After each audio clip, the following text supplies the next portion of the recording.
Shalom rekan-rekan Siman seperjuangan sedunia di mana kalian berada, kutub utara, kutub selatan, benua Amerika, Eropa, Asia, Australia, Afrika.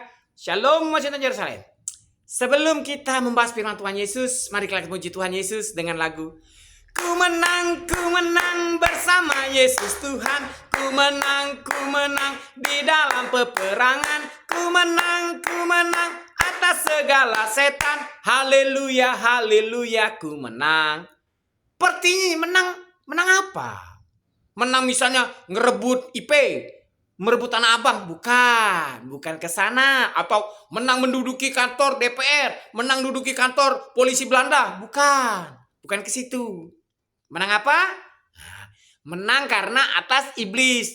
Bukti menang atas iblis itu artinya apa? Ada Tuhan Yesus dalam kita. Nah, sepertinya gimana bukti bahwa ada Tuhan Yesus atau lepas dari Tuhan Yesus? Ada ayatnya. Nah, mari kita bahas ya.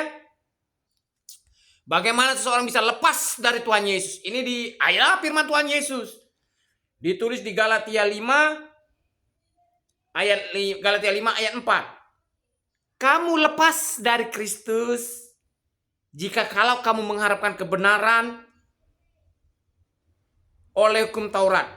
Kamu hidup di luar kasih karunia. Jadi ada dua hal kondisi yang menyatakan bahwa kamu telah hancur, kalah, dan lepas dari Tuhan Yesus. Pertama apa? Di sini jelas Galatia 5 ayat 4 dengan perikop. Perikopnya ada jelas mengatakan kemerdekaan Kristen. Kamu lepas dari Kristus jikalau kamu mengharapkan kebenaran. Pertama, kamu lepas dari Kristus, jauh dari Tuhan Yesus jika kamu mengharapkan kebenaran dari hukum Taurat. Maksudnya apa? Kebenaran itu berharap Tuhan Yesus. Kebenaran sejati apa? Tuhan Yesus. Artinya kamu mengharapkan Tuhan Yesus melawat kamu mengharap kesembuhan dari Tuhan Yesus, kamu mengharap mukjizat dari Tuhan Yesus, kamu mengharap kekayaan dari Tuhan Yesus. Tetapi bukan berdasarkan Alkitab, bukan berdasarkan firman Tuhan. Hukum Taurat ini apa artinya? Subjektivitas. Hukum Taurat ini apa artinya? Kalau ini kan pribadi kamu, kehendak kamu. Jadi kan kamu ngatur Tuhan. Kamu gitu kamu nih. Mengharapkan Tuhan Yesus melawat kamu, mengharapkan kebenaran Tuhan Yesus datang ke kamu, tapi kamu ngatur Tuhan Yesus. Bekacau. Ngatur camat beda baca, ngatur Tuhan. Bekacau. Jadi Galatia 4 ayat 5 berkata, kamu lepas dari Kristus jika kamu mengharapkan kebenaran oleh kebenaran. Kedua, itu pertama tadi kan, mengharapkan lawatan dari Tuhan Yesus, gawe buat dosa bae. Nah itu nak bahasa kasih masuk hari-hari. Kamu mengharapkan Tuhan Yesus ngelawat kamu, nolong kamu, tapi kamu gawenya buat dosa bae. Tidak baca. Kedua, kamu hidup di luar kasih karunia. Nah, hidup di luar kasih karunia itu apa? Ini firman Tuhan Yesus ya. Pengikut Kristen yang di luar pengikut Kristus jangan dengar ya. Itu agama kami ya, bukan agama kamu. Jauh lah kayak kamu melok dibaptis juga Kesian kayak katanya aku dikristenisasi pula. Aku tidak kristenisasi.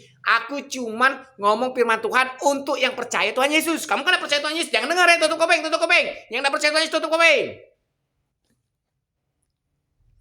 Jadi kamu hidup di luar kasih karunia. Maksudnya apa? Hidup di luar kasih karunia itu hidup di luar firman Tuhan. Ciri firman Tuhan itu apa? Memerdekakan. Perikopnya kan kemerdekaan Kristen. Artinya kalau kamu hidup dari firman Tuhan Yesus, kamu merdeka. Mereka dari apa? Hal pembodohan. Hal pembodohan itu apa? Penjajahan. Kalau duniawi, Indonesia kan merdeka dari penjajahan Belanda, Jepang. Contoh, Hotel Yamato, masalah bendera kan. Wah, bendera negara kita dilecehkan, serbu. Nah, itu merdeka, masalah bendera, duniawi kan. Kalau merdeka di versi rohani, merdeka Kristen, artinya apa? Tidak diatur oleh iblis. Misal, jam 3 subuh, jam 4 subuh, apa dia gawe gitu. Tuhan Yesus bedanya itu kalau pengikut Yesus ya kan, merdeka. Diatur-atur kan. Lah jelas-jelas HP-nya Android, Apple pula, mobilnya mobil keren, Innova segala macam kan, di atas 500 juta ke atas kan. Ujiku ngalangi pagar kita depan rumah. Ujiku sakit jiwa budak nih. HP-nya internet ya. Sedangkan TV TV ya. Dari stasiun TVRI ini zaman-zaman stasiun TVRI lado TV kan? Ya kan? Belum ada internet nih zaman Soeharto kan. Dari kampus itu kan kampus stasiun TVRI Palembang tembus ke sini. Dak ngalang-ngalangi pagar rumah. Stasiun TVRI dekat internet, apalagi internet. artinya kamu tidak ikut Tuhan Yesus. Kamu artinya di luar kasih karunia. Kalah, jangan kalah untuk lawan TPRI kamu kalah, TPRI Palembang. Zaman Soeharto. Masih ingat gak ngomong yang hidup lama zaman Soeharto? Oh, TPRI kampus tembus TV, stasiun TV TPRI kampus ke TV kita di rumah di Malakan.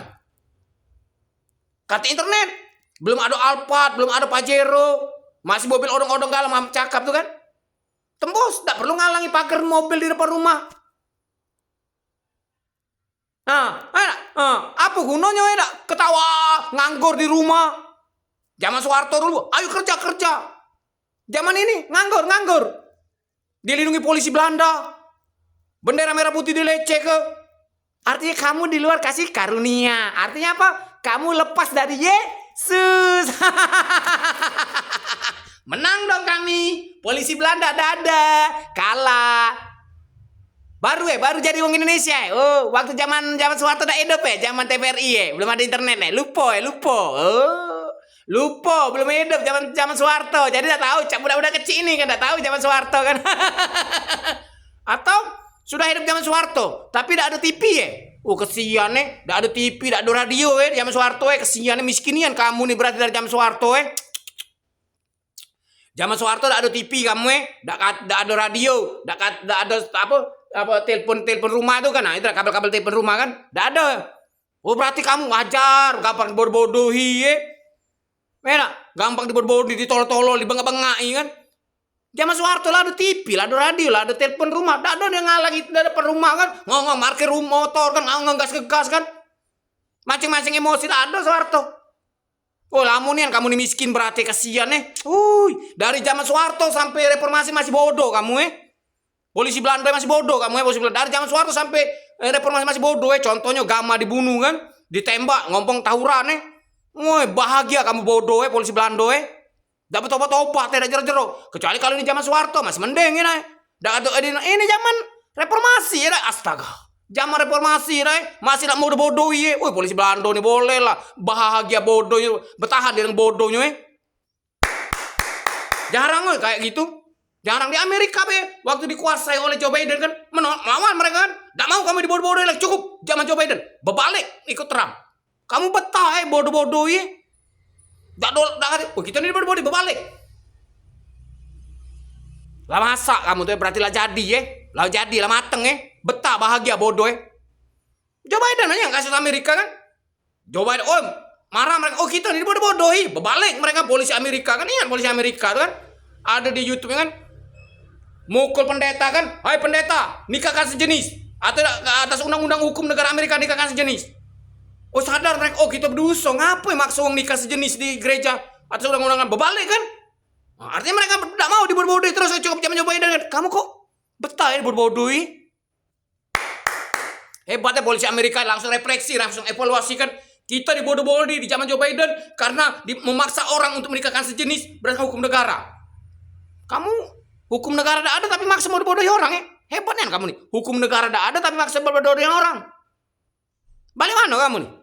Balik planet Mars Planet Jupiter wajar kamu tidak nyingok contoh kasus Amerika tuh Sudah ada hukum legal loh, harus maksa nikahin sejenis di gereja. Mereka sadar, kamu nih planet Mars tanpa hukum legal bisa bodoh-bodohin orang boleh lah. Tanpa hukum legal, tanpa undang-undang, tanpa KUHP, mampu membodoh-bodohi orang, boleh lah. Dari planet Mars itu Jupiter sip. Jadi jelas kondisi gimana kamu bisa lepas dari Yesus kalau kamu masih dibodoh-bodohi di luar kasih karunia. Oke. Sekarang kita bicara tentang dosa. Siapa kalau istilah bahasa duniawi kan? Apa yang kau tabur, itu yang kau tuai. Berani berbuat, berani bertanggung jawab. Kalau istilahnya itu kan, apa dia? Sebab akibat. Kalau hukum dialektika kan sebab akibat. Berani berbuat, berani bertanggung jawab. Siapa yang berbuat, itu yang bertanggung jawab. Di firman Tuhan Yesus tentang dosa ini ditulis di Galatia 6 ayat 5. Galatia 6 ayat 5, sebab tiap-tiap orang akan memikul tanggungnya sendiri. Sebab tiap-tiap orang akan memikul tanggungnya sendiri. Tanggungan apa? Yang pertama, yang dan utama, perbuatan dosa. Kalau istilah bahasa Indonesia kan, berani berbuat, berani bertanggung jawab. Oh, kau yang buat dosa, kau yang maling, ngapun aku? Hukum negara. Ada hukum negara tuh misalnya kan, kayak banyak kasus korupsi kan, Yasir Limpo, siapa-siapa itu kan. Oh Pak, kau nerima juga Pak, kau juga nerima kan, terbuka kan pasti pengadilan kan? Ya, kamu nonton kasus korupsi kan? Oi, misalnya si Ijazah aja langsung nerima juga, ada yang ibu berjilbab ngomong kan, si itu juga nerima. Kasus korupsi banyak terbuka. Kasus misalnya Cinde, kali Palembang kasus Cinde kan, kasus Masjid Jakabaring, mesin apa lupa yang biaya APBN itu kan. Oh, dia terima juga. Katanya kan terbuka kan. Jadi siapa yang menerima, siapa yang berbuat, dia bertanggung jawab. Mana? Misalnya kasus Cinde kan. Oh, Ucok tuh timbul tuh kena juga. Bingung jaksa kan, Adiaksa FC kan. Apa hubungannya dengan dia kau ngeret-ngeret? Misal kan. Ada pokoknya kena dia tuh. Polisi Belanda tangkap, kena dia tuh. Misal kan. Lah sakit jiwa kau nih. Siapa yang berbuat kau nak ngeret-ngeret istilah itu kan? Apalagi Tuhan Yesus. Kau yang berbuat di gereja, kau yang berbuat dosa, kau yang dihukum masuk neraka. Bukan saya. Jadi jelas ya? Sebab tiap-tiap orang akan membingungkan. Jadi berejo kamu. Kalau kamu tidak galak dihukum, tidak galak masuk neraka, jangan berbuat dosa. Firman Tuhan Yesus jelas mengatakan, Galatia 6 ayat 5. Sebab tiap-tiap orang memikul tangannya sendiri. Contoh banyak kasus korupsi di Indonesia nih. Soalnya buka, oh dia itu terima juga Pak. Dia itu terima juga. Yassin Limpo kan. Jujur baik kau nih menteri. Ini menteri apa kan? Anak buah pegawai. Jujur kau terima juga. Tidak katanya. Soalnya buka kan. Cak kasus Cinde. Dia itu terima juga. Dia itu terima. Banyak pokoknya. Tidak ada kan misalnya kasus korupsi Cinde kan. Oh Tembol malah kau terima juga Pak. Mana hubungannya? Oh pokoknya polisi Belanda. Juga. Pokoknya dia terima. Lagi lo, palang gilo-giloan gitu katanya. Palang kita serusak-rusakan pokoknya yang korupsi Cinde nih, Tembol malah kan dapat juga, Ucok malah kan dapat juga. Masuk ke polisi Belanda, juga kelapasan rekayasa harus baca juga. Palang mungkin kalau palangan pengen nyembah iblis ke segilo-giloan kan, segilo-giloan gitu. Seancur-ancuran gitu. Mungkin kan kalau setelah katung tuh terlanjur basah, ya sudah mandi sekalian. Kata lagu dangdut itu kan. Bisa dah polisi Belanda cak itu lah kepalang basah katanya, mandi sekalian. Pokoknya angkut dia karena kasus Cinde, misal kepalang stololan gitu. Berani dah Dah berani ya, sudah.